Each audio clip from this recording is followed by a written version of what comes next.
a significant amount of work in this volume, and we really appreciative of that. Dr. Oliphint, this is significantly larger than the last volume we had, I believe, which was published in the 70s from PNR. What is different about this, and why did you feel it important to restore those portions back to the book? I think that the primary difference is what you have in the first edition in 1955 is Van Til's interaction with primarily some of the Dutch folk who were coming after him in terms of his apologetic method. And as I say in the beginning of the book, some of this is a bit speculative, although I think the pieces fit together. I think he wrote Defense of the Faith primarily as a response to them, and then he knew that he needed to set his position out, as he hoped, a bit more clearly than what he had done previously. If you've read Meether's biography, you know that Van Til would get frustrated with his own lack of clarity, and there are a lot of things going on there in terms of his own style of thinking and writing. And I think what he wanted to do here, having read the Calvin Forum attacks, is he wanted to try to set things out as systematically and as clearly as he could. And I think there's certainly some rationale for excluding that material later on in subsequent editions of Defense of the Faith. But when I was talking with PNR about this, I told them I didn't want to do it unless the whole thing were included, because I think we're at a point where the context of what Van Til is up to is all important, number one. And number two, I think you miss the emphasis in the initial volume on common grace that was a significant part of the background of this initial volume in 1955. So I thought those things, it was necessary to include those things now, given where we are in our discussions. And I think it shows better what Van Til was up against and what he was trying to clarify as he wrote this volume. So to me, I was thrilled that they were not only willing to do that, but excited about going back to the first edition. And I think in terms of the whole of Van Til's thinking, it's the best one volume you can get, not because of what I've written, but because of what he says there from beginning to end, including the interaction with his critics. Dr. Oliphint, would you be able to set, for listeners who may not be familiar, what are the issues going on that precipitated his response? In other words, it's over the common grace controversy. Would you be able to just briefly distill for us what are the theological issues involved in that controversy?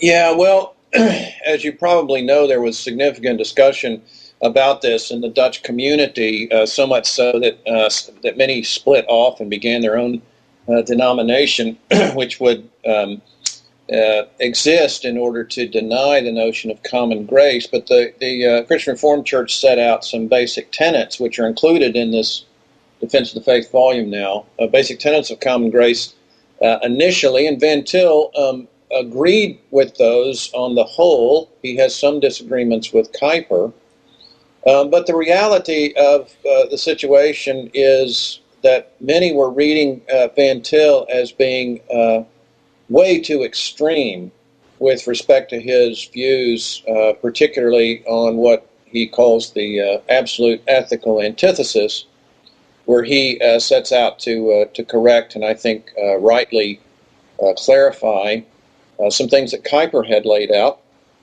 And because Van Til, the antithesis, it's interesting, some of his critics read him as having no understanding of common grace, or at least no application of common grace in his own position, and that's why I thought it was important that in this volume, the material that he lays out on common grace be included in the context of those debates that were going on in the Calvin Forum. So I think what you have in Van Til, and I think we can talk about this in a minute, but you have this because you have it in Reformed theology. What you have is the antithesis being fundamental, that is, it's covenantally qualified. Everyone is either in Adam or in Christ. There's no other in to be. And given that antithesis, then what is going on in the world has to do with God's own activity and the restraint of sin so that people are not as bad even as they would want to be because of God's restraint. And in the midst of that restraint, then this is what Van Til calls the playground of differentiation. Again, probably not the clearest phrase, but what he's trying to say is what you have in the world is the working out of God's plan, drawing those who are elect and in Adam, drawing them to Christ, and further differentiating covenantally between the antithetical scenario in which people are either one or the other. So I think it's absolutely crucial to get both of those things within the purview, because if you think, for example, that common grace is simply a kind of modifying of total depravity, you've got it wrong. It's not that. Or if you think that the antithesis is metaphysical in terms of its absoluteness, which is the way sometimes Van Til is read, then you get that wrong as well. And that latter point, the metaphysical kind of antithesis, is the way Van Til is being read by many of his critics in Calvin Forum. So that needed to be set out fairly clearly in terms of his interaction. He does that as he interacts with Oliphint and the De Boers and some others in the Calvin Forum. When you speak of metaphysical antithesis, is there, just for some of our listeners, is there another way that you could explain that? What is the confusion when Van Til is read that way? Yeah, I think the confusion is pointed out really fairly clearly in the discussion that Warfield had with regard to Kuyper. Warfield initially read Kuyper as promoting what Warfield called an antithesis in kind. That is, that there really are, metaphysically, in terms of our basic essential constitution, there are two kinds of people. That's the way Warfield read Kuyper, and I think Kuyper has, at times he does speak that way, but if you look at the way Kuyper illustrates his notion of the antithesis with fruit trees, one that has a graft and the other is not grafted, you don't get that in his illustrations. It's clear that he's talking about something else. But right. Van Til came along, and rather than talking about difference in kind in that kind of way, Van Til modified that by talking about an absolute ethical antithesis, which I've sort of reconstituted an absolute covenantal antithesis, because that's what Van Til meant when he said ethical. The problem is ethics has gotten so blurred and vague and has connotations of Ritschlianism and all those sorts of things. So I think it's best not to use that word. But that's all Van Til was saying. We've got a covenantal antithesis in which there's a unifying element, all of us made in the image of God, but then with respect to our relationship to God, we're either in Adam or in Christ, and that's covenantally qualified, covenantally defined.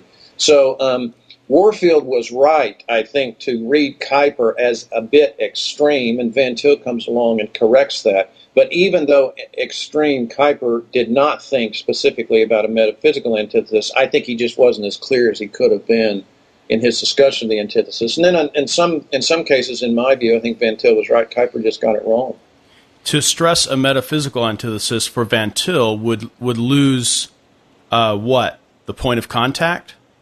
Yeah, if there are two kinds of people literally in the world, and you have some that are made in the image of God and some that are not, or some that are made one particular way and some not. In other words, it has to do with who we are essentially. That's what we're talking about in terms of metaphysics. And we are essentially image of God, will always be that in heaven or hell. And then given that context, we are either in Adam or in Christ covenantally.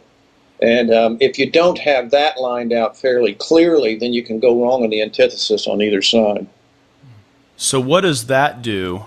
What does establishing that metaphysical sameness do for the advance of the gospel or knowledge or the faith that Van Til wants to defend? I mean, he wants to engage unbelievers. Why does that metaphysical sameness hold out the hope of actually being able to meaningfully engage unbelievers? Well, I think partly because, and I want to say partly maybe in the first place, because that being made in the image of God means, as Paul fleshes out in Romans 1, means